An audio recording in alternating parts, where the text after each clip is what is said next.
We're coming to the end of a season. Horsham District Football League hasn't ended, although it's now gone to top 4 instead of top 6. But that is a backdrop. I thought we'll get Peter Weir on as our final winter edition of the Friday Night Sports Show. Big Weary, how are you? Yeah, not too bad, Wayne. I've just been loading some lambs up into a truck, so the voice box is well and truly warmed up to take your call. And, I think, unfortunately, the footy season might be all but over now, though. I reckon it might be over for the sheep down at Natimark and over for some of the Monual Farm too, but at the same time over for the Japan Rainbow Storm because it's gone to a top 4. That's probably the first point of discussion, and that is Horsham District Football now with the fact that they didn't open up to play this weekend. It puts that top 6 in jeopardy. At a senior level, it sort of kind of makes it that we are heading, I think, towards abandoning the season. I just can't see, even after a roadmap gets announced on Sunday, how we would get finals with the crowds and everything that you'd expect. So therefore, there'd be football without crowds, and I don't think leagues would be able to cost efficiently run that because it costs you money to run finals if you don't get a gate. Yeah, it does. I think the latest announcement and pretty much the first announcement to move to a top 4 will all be a bit irrelevant over the weekend because I just can't imagine footy get going again across country Victoria, unfortunately. So, yeah, the idea to go to top 4, I can see merit in it in a junior system because you want those kids out there playing and even looking into talent pathways and that. They need the opportunity to play games. But I think as a senior competition, you start to drop a bit of credibility off the final series because essentially you're dropping a 30 of teams out that qualified for finals. And as we know, Flo, man, you play all season in the home and away season to win enough games to qualify for finals. And then after that, it's an even slate. So to pick teams out that drop teams off out of the finals, I don't think's fair, and I think I wouldn't be the only one thinking that across the league. I reckon that's spot on, and of course these become more complex, particularly as we head towards the AFL Grand Final day. I mean, there could be an announcement that would enable, say, clubs to have crowds at their club rooms, put a big screen up, watch the AFL Grand Final as a sort of an event, that the club could sort of draw together, a bit more community togetherness. But I don't think that from a training situation that clubs that are the final 4 that are left just sort of feel like how do you keep the momentum up? But players haven't played for 10 weeks, Weary.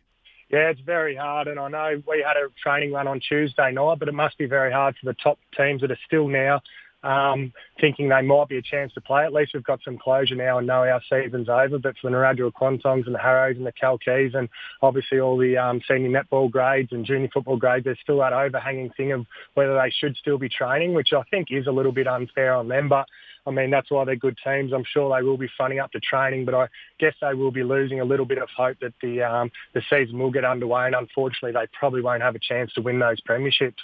Okay, from a Japan Rainbow Storm point of view, what do you guys do now? Has any announcement been made at the club level about a final get-together? Will that happen after, say, Sunday when people sort of know how many people may be allowed at the club, outdoor events, whether there's any junior picnic day sort of thing? Definitely, we'll definitely have something because we have played 12 rounds this year, so there's still actually plenty to celebrate. And so we'll have our chance to get together and have good best and fairest counts. What that date will be, I'm not sure, but I guess the club will just wait for things to open up as much as possible to have quite a good crowd there, so we can join together and celebrate the season and look back on the 12 or 13 rounds of good competitive football and wonder what might have been with the final series, but probably look to next year with some good positivity. Yeah, I want to talk about that, the glass half full side of it. We've probably looked at the empty side with the fact that we don't think the season can get concluded and so on. But let's go to the other side of it. We did get 12 rounds. What are the other highlights for you, Weary? I mean, from just a club point of view at Japan Rainbow, is it just the fact you got back on the field? And I mean, if I say candidly, you're not a young bloke anymore, so to get even a half season out of your body, are there sort of other guys feeling the same that have gone around again, not playing in 2020, of course? That would have to be the first big positive.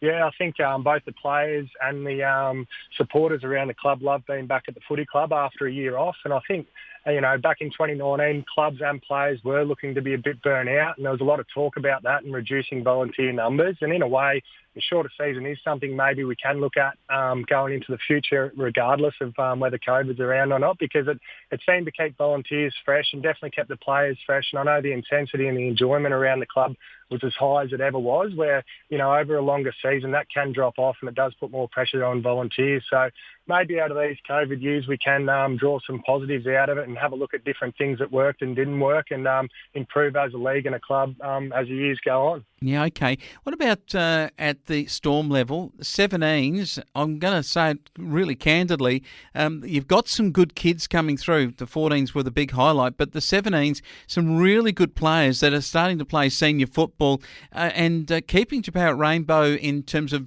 player numbers at their senior ranks. It appears as though you're still in reasonable shape as a club.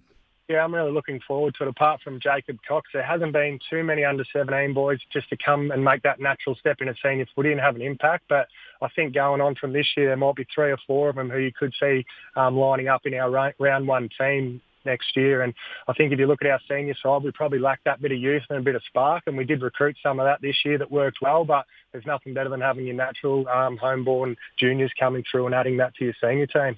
Okay, the 14s won matches, never happened before in the history of your club playing in Horsham District in this past 6-7 seasons. So that was an absolute highlight. Almost cartwheel stuff from kids on the footy field as they kick goals. Really good stuff for the fans.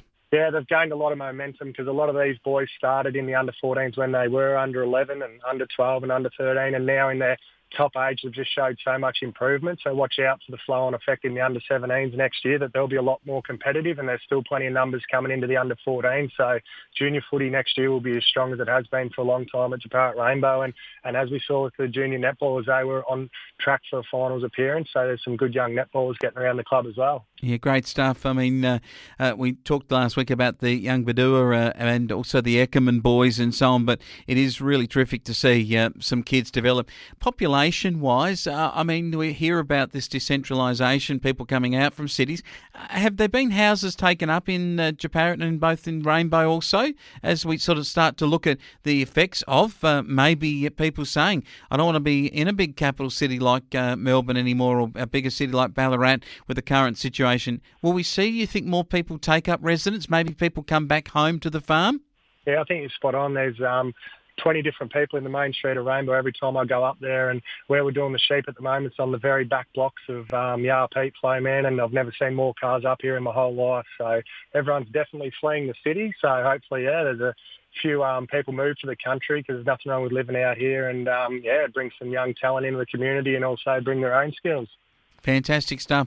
Weir, enjoyed your commentary, a very candid position, and obviously very much knowledge on football and the local scene, farming too, in your area. So great to be able to talk to you this year, and we're going to look forward to doing it all again next season with the Japan Rainbow Storm report, and of course also contributing too for our Edenape, Apsley and Canaiva Lior Cougars report. No worries, Wayne, and thanks very much for your support. You've got a genuine interest in the league, which everyone appreciates, and let's hope those SA borders drop. So not only can we get our footballers across the border, but you can come across the border in the Flowmobile and start to gain some sponsorship, because you well and truly deserve it. You do a great job of following local footy.